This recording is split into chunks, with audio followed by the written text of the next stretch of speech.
Okay, in this example, we look at example 33. And so again, let's let x be a continuous random variable. But in this case, instead of being given the PDF, we're given the CDF. So the CDF here is equal to 0 if x is less than or equal to 0. It's 1 if x is greater than or equal to 1. And if x is between 0 and 1, then the CDF is equal to 2x squared minus x to the fourth. So it's pretty clear here that the sample space of the random variable x is again the open unit interval from 0 to 1.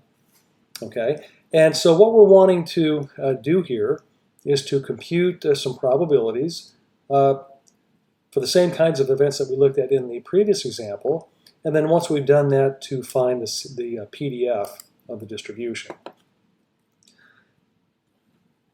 So in this example, we're given the CDF. Here are a few things to note about this CDF. Number one, we've been given a complete specification for the CDF so that it's defined at every real number. We also note that it's a non-decreasing function over the real line. It's constant over the intervals from minus infinity up to 0, and also from 1 up to positive infinity. And on the interval from 0 to 1, it's strictly increasing. Now, how do we know that? Well, we could take the derivative of that right there. Now, remember that the derivative gives us the slope of the line tangent to the function at a particular point.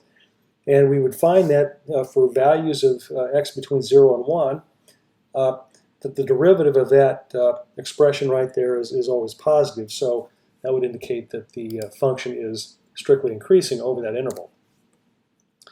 And we've already stated, well, we actually haven't stated, the CDF is equal to 0 at or to the left of 0, which is the lower boundary of the sample space, and the CDF is equal to 1 at or to the right of 1, which is the upper boundary of the sample space.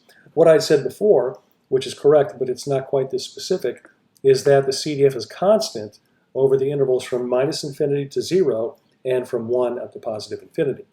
Okay, so we have a lot of information. We can discern a lot of information about this CDF as listed there. Now, we can also use the CDF, as we did before in the previous example, to find some probabilities. And so, for example, the probability that x is less than or equal to 1/2 is going to be equal to the CDF evaluated at 1/2. Now remember that for values of x between 0 and 1, and certainly 1/2 is between 0 and 1, then the expression we use is 2 times the argument squared minus the argument raised to the fourth power. All right, and so we have the argument here is 1/2. So the CDF would be equal to 2 times 1/2 squared minus 1/4. No, I'm sorry, this should be 1/2 to the fourth power. So that is a typo that we need to fix. So be sure and fix that in your notes.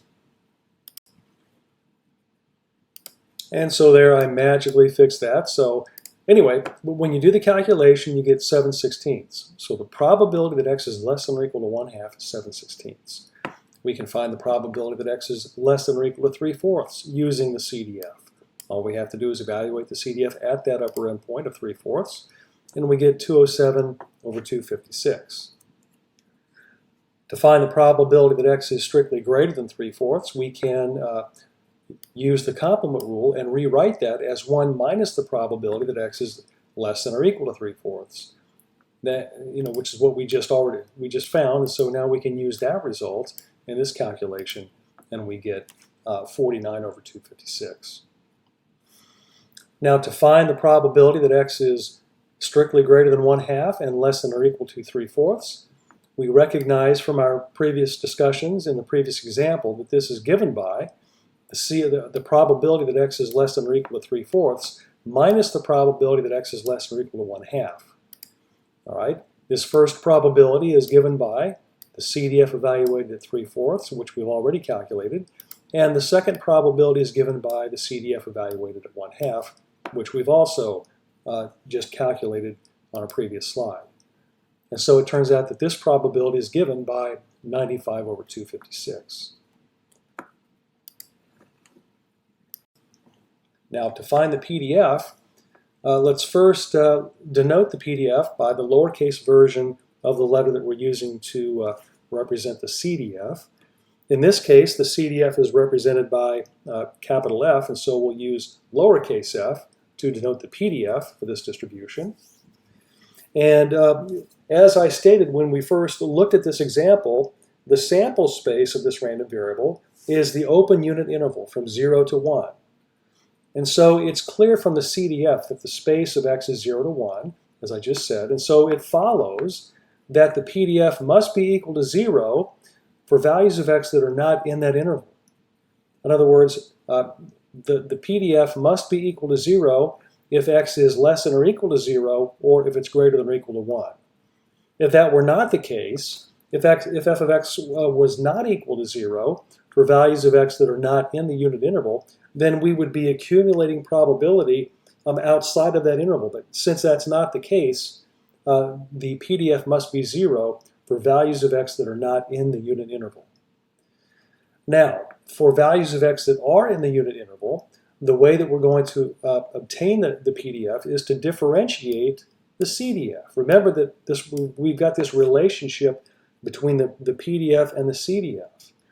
All right, the PDF is the derivative of the CDF. Now, the CDF over that interval was 2 times x squared minus x to the 4th. And if we take the derivative of that expression, what we get is 4x cubed, 4 times x minus 4x cubed. Okay, and so that's what we have right there. And so putting these results together, that f of x is 0 if x is not in the unit interval, and then if x is in the unit interval, then if it's equal to that, we have the fully specified expression for the PDF.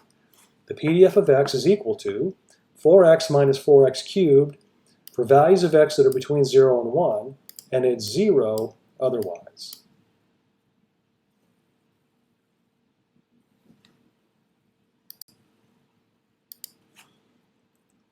Now, a few things to note about the PDF.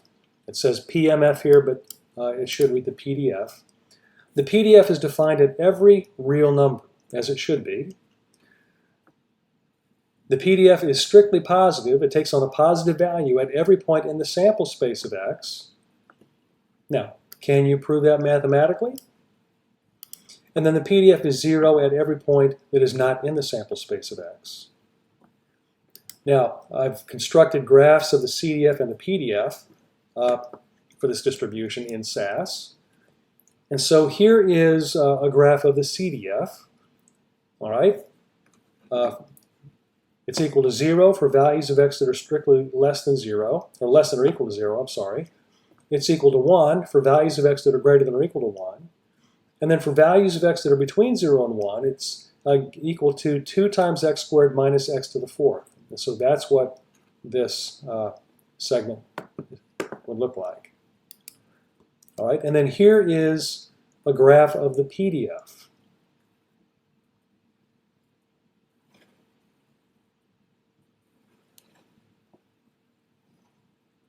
Okay, so that wraps up this example. As was the case for the previous example, you could use the TI-84 to calculate certain probabilities. For example, these probabilities right here.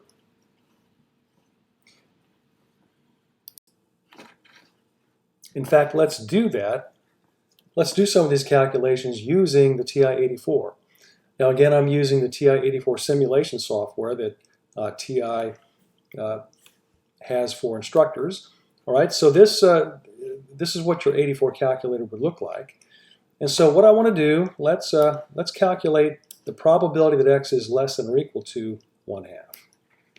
Now the way that I'm going to do that is I'm going to integrate the PDF from the lower endpoint of the lower boundary of the sample space, 0, up to the point 1/2.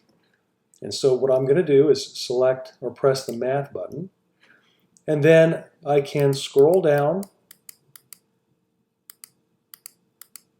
to the integration option, and I'll press enter. And so now I'm prompted to enter the endpoints of integration, and we need to be sure we want to use the arrow keys to navigate to these different fields. We don't want to use the enter key because that submits the whole integral, and if we don't have everything plugged in, we'll get an error message. So we're going to integrate from 0, and then I'll use the up arrow key up to 1/2, and I can enter that either as 0.5 or as 1/2.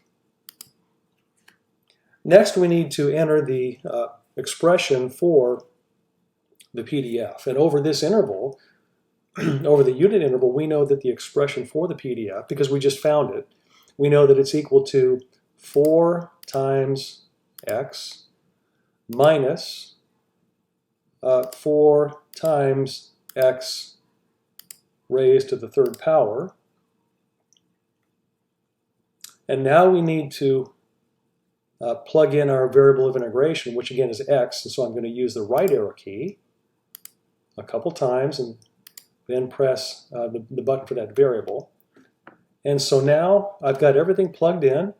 I can press the enter key to evaluate the integral, and I get the decimal value 0.4375. And if I want to convert that to a fraction, or see if the calculator can convert that to a fraction, then I would press the math button, and then I want to select option number 1. I want to convert that to a fraction if possible, and we get 7/16. And again, that's exactly what we got when we did it using the CDF. All right, we can also find the probability that x is less than or equal to 3/4. Okay, and since I've already got the integral, this integral entered in, I can highlight it and press enter. And then I can use my arrow keys to navigate back. And the only thing I need to change is the upper endpoint from 1/2 to 3/4. Then I can press enter, and I get this value, and I can change that to a fraction, 207 over 256. And that's exactly what we got, okay, using the CDF. So this is how we can do some of these calculations using the TI-84 calculator. Let's see, what was the next one? Let's see if we can do another one. Yeah, let's use the calculator to do this calculation as well.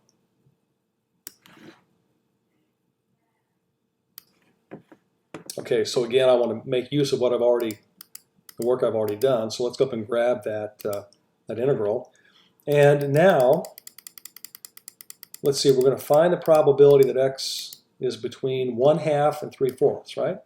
Yeah, there you go. So the only thing we need to do is change this lower endpoint from 0 to 1/2. Okay, press enter. I've got my decimal approximation, and we can have it convert that to a fraction, and we get 95 over 256, which is exactly what we got when we did it by hand using the CDF that we had derived. Or no, it was given to us from the CDF. We calculated the PDF in this particular example. Okay, so again, this shows how we can use the TI-84 calculator to help do some of these calculations. Feel free to use this kind of a calculator or any other calculator that does calculus. Excuse me. By the way, the TI Inspire calculators do numeric integration, and in addition to that, the TI Inspire CAS for computer algebra system does symbolic integration. So if you wanted to get a calculator that does not only numerical integration but analytical integration, symbolic integration, you could spend a few dollars. That's actually fairly expensive, probably in the range of $160 to $180 probably closer to 160. But the the TI Inspire CAS. But that's certainly not necessary for this class at all. In fact, not even the 84 is necessary because we've got a prerequisite of Calculus 1, and you've all had Calculus 1. You're probably all, hopefully at this point, starting to get more comfortable with these kind of calculations. But I just wanted to show you how you could use some of this technology to do some of these calculations just in case you needed it or wanted to be able to check your answers using this kind of technology. All right, so I'm going to wrap up this lecture video, and in the next lecture video we'll move on with a new topic talking about percentiles of distributions.